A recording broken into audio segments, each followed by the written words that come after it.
बिस्मिल्लाहिर्रहमानिर्रहीम। आज की वीडियो में खुश आमदीद।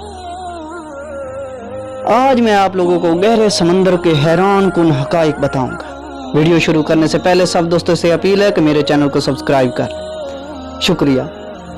समंदर की गहराई अपने अंदर कई पुरअसरार और खौफनाक राज छुपाए हुए हैं, जबकि ज़मीन पर मौजूद साइंसदान सदियां गुजरने के बावजूद भी इनसे पर्दा उठा नहीं पाए। ताहम एक हकीकत यह भी है कि ज़मीन का तो बहुत बड़ा हिस्सा दरियाफ्त किया जा चुका है, जबकि अब तक समंदर का जितना भी हिस्सा दरियाफ्त किया गया है वो सिर्फ 5% से भी कम है। आज मैं अपने प्यारे दोस्तों को समंदर के चंद राज बताऊंगा, जिनमें से कुछ दिलचस्प भी हैं और कुछ खौफनाक भी। नंबर 1, दुनिया के ज़्यादातर समंदर समुद्री हयातियात से भरपूर हैं, जिनमें समुद्री जानवर, पौधे और मरजान शामिल हैं।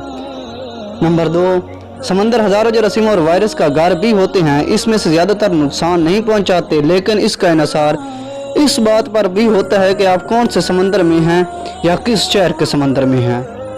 नंबर 3, समंदर में पाए जाने वाले जरासीमों की बुनियादी वजह खुद हम इंसान हैं। जी हाँ, 2010 में साइंसदानों का कहना था कि एक अंदाजे के मुताबिक समंदरों में 8 मिलियन टन कचरा पाया जाता है, जो कि इंसानों ने फेंका है।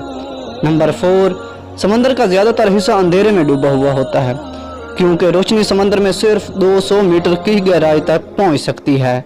इसके बाद का तमाम समुद्री हिस्सा तारीक होता है, जिसे जोन एफोटिक कहा जाता है। नंबर 5, बिलाशुबा ज़मीन के एक बहुत बड़े हिस्से पर समंदर फैला हुआ है, लेकिन यह भी हकीकत है कि इन्हें अब तक सिर्फ 5% ही दरियाफ्त किया जा सका है, जबकि 95% समुद्री दुनिया दरियाफ्त होनी अभी बाकी है। नंबर 6, गहरे समंदर में पानी का दबाव इतना ज़्यादा होता है कि वो इंसान के अंदरूनी अज़ा को आसानी तोड़ने की सलाहियत रखता है। यह दबाव इंसानी फेफड़ों को भी अपना शिकार बनाता है। नंबर 7, समुद्री पानी के दबाव की वजह से ही समंदर बहुत ज़्यादा गहराई में डूब जाने वाली चीज़ों जैसे जहाज़ वगैरह को निकालना तकरीबन नामुमकिन होता है। जैसे टाइटैनिक जहाज़ को 100 साल बाद भी निकाला नहीं जा सकता, क्योंकि वो समंदर में तकरीबन 4 किलोमीटर नीचे पड़ा है, जहाँ तक किसी गोताखोर इंसान की रसाई भी मुमकिन नहीं। सिर्फ समुद्री सनार गाड़ी ही वहाँ तक पहुँच पाई है।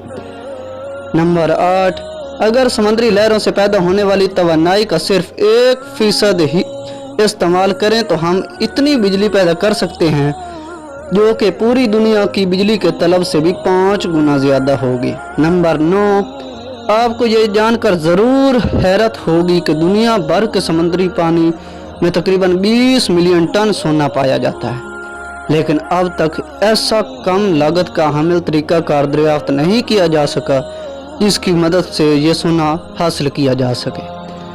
नंबर 10, हर साल शार्क समुद्री साहिलों के करीब आ रही है, बलखसूस वाइट शार्क। ये अपनी कागज़ की तलाश में आती है, लेकिन इंसान इसकी मरगूब ग़िज़ा नहीं है, ताहम गलती से वो भी इसका शिकार बन जाता है। लेकिन एक हकीकत ये भी है कि लोग ज़्यादातर शार्क के बजाय जेली फिश के हाथों अपनी जान गंवाते हैं। दरअसल शार्क को ख़तरनाक तो समझा जाता है, लेकिन जेली फिश का डंक इंतहाई जहरीला होता है।